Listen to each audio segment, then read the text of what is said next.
Bonjour et bienvenue dans ce cours sur les liaisons mécaniques, deuxième partie. Commençons par la liaison encastrement. Alors je vais rien vous montrer pour la liaison encastrement, c'est une des liaisons les plus simples. Il n'y a aucun mouvement entre les deux pièces. Liaison encastrement, zéro translation, zéro rotation. Il faut imaginer deux pièces soudées l'une dans l'autre. On va poursuivre avec la liaison pivot.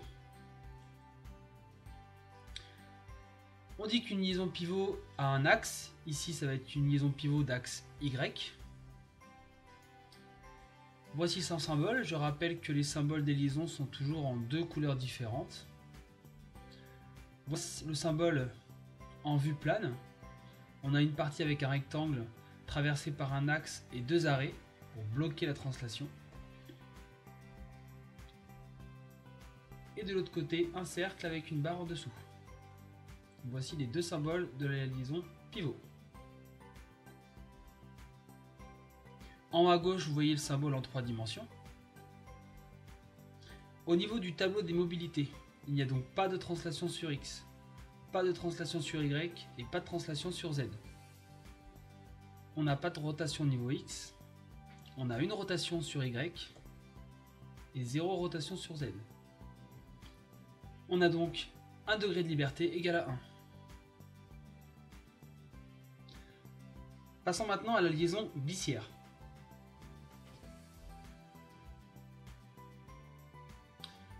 Voici à quoi ressemble la liaison glissière. On dit aussi qu'elle a un axe. Ici, c'est une liaison glissière d'axe Y. Voici son symbole 3D. Sur le côté, le symbole, c'est donc un rectangle avec un axe qui ne traverse pas. Et de l'autre côté, c'est tout simplement un rectangle avec une croix et une barre qui descend. Voici en haut à gauche le symbole 3D de la liaison glissière. Au niveau du tableau des mobilités, on a donc 0 translation sur X, une translation sur Y, 0 translation sur Z. Et pas de surprise, 0 rotation. Degré de liberté de la liaison glissière, 1. Passons maintenant à la liaison hélicoïdale. Liaison hélicoïdale, on dit aussi qu'elle a un axe. Ici, ce sera une liaison hélicoïdale d'axe Y. Voici son symbole en 3 dimensions.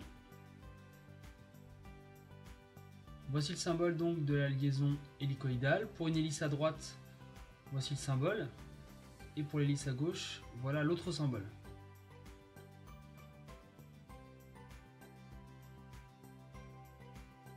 On retrouve en haut à gauche le symbole en 3 dimensions. Au niveau du tableau des mobilités, 0 translation sur X, une translation suivant Y, 0 translation sur Z. Au niveau des rotations, on a 0 pour Rx, on a Ry et 0 pour Rz.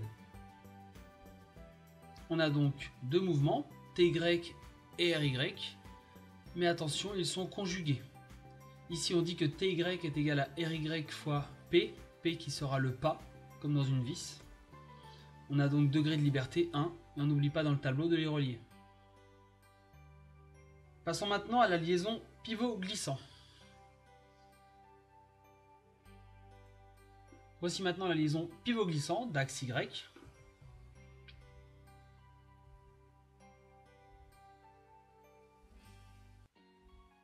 Au niveau du symbole, on a donc un rectangle avec un axe qui traverse et on n'a pas les arrêts sur les côtés cette fois-ci. De l'autre côté, on a un cercle avec un axe. En haut à gauche, vous retrouvez le symbole en 3 dimensions qu'on appelle le symbole spatial. Au niveau du tableau des mobilités, 0 sur Tx, on a un mouvement Ty, 0 sur Tz. Au niveau des rotations, on a 0 sur Rx, on a Ry, et enfin 0 sur Rz.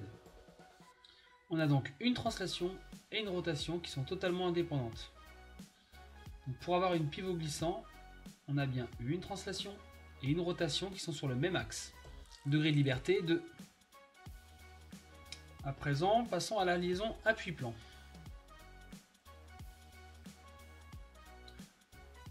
On dit qu'une liaison appui-plan a une normale, ici une normale Z. Ça correspond à l'axe qui est perpendiculaire à la surface. Au niveau du symbole, c'est tout simplement deux plans l'un sur l'autre. Même chose sur le côté.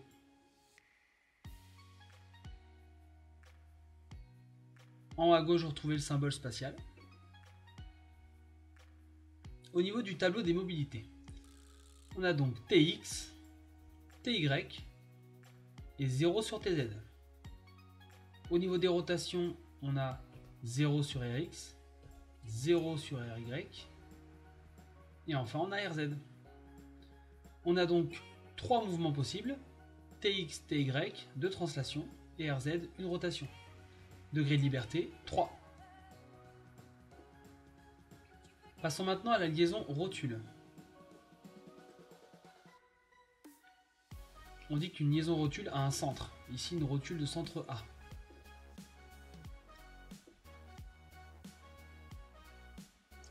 Voici son symbole, en 2 couleurs toujours.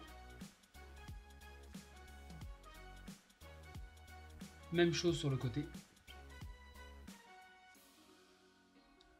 Au niveau du tableau des mobilités, on a donc 0 translation sur X, Y et Z. Et on a 3 rotations, RX, RY et RZ.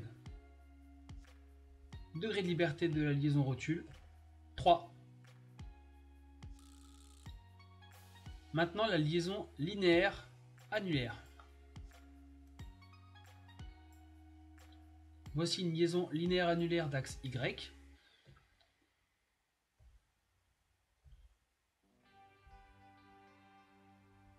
Voici son symbole.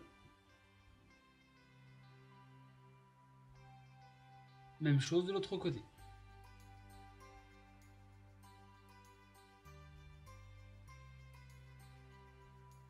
Au niveau du tableau des mobilités, on a donc 0 sur TX, on a TY et 0 sur TZ. Et on a les 3 rotations RX, RY et RZ. On a donc en tout 4 mouvements, une translation, 3 rotations. Degré de liberté de la liaison linéaire annulaire, 4. Passons à la linéaire rectiligne.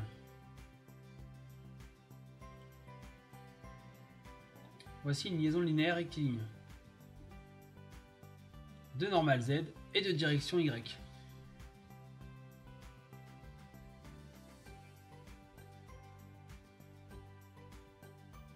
Voici son symbole.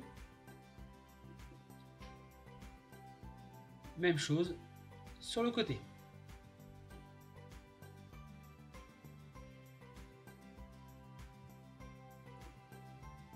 En haut à gauche, vous retrouvez le symbole spatial.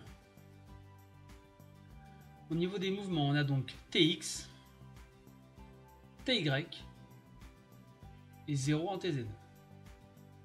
Maintenant, au niveau des rotations, on a 0 en RX, on retrouve RY et RZ.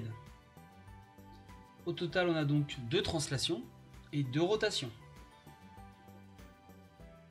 Degré de liberté de la liaison linéaire rectiligne, 4. Enfin, pour terminer, on retrouve la liaison ponctuelle.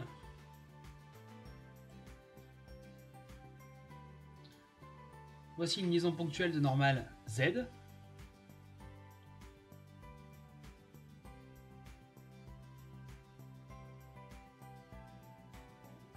Voici son symbole.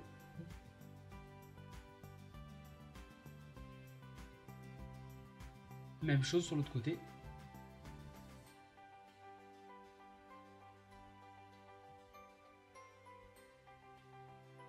Et à gauche, vous retrouvez le symbole en 3 dimensions.